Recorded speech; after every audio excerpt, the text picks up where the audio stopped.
Did you lose it in a tree? No, he hasn't yet.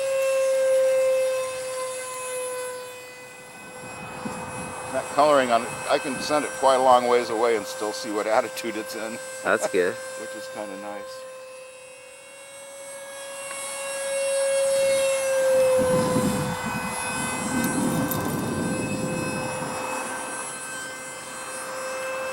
Can it do loops?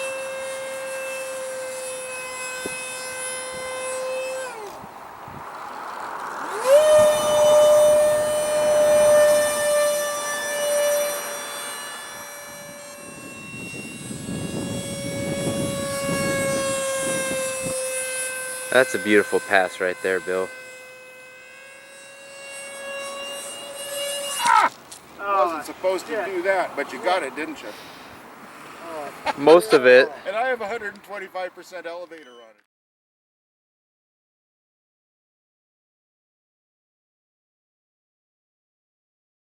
There's the piece of the nose.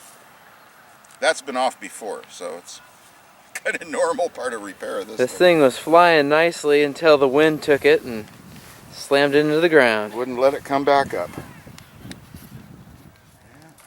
That's why we have glue, Bill. Yes, but boy, after a perfect day, now I've got a crash. So I guess I've got it over with, right? Now I should go remade in that T-28. Absolutely.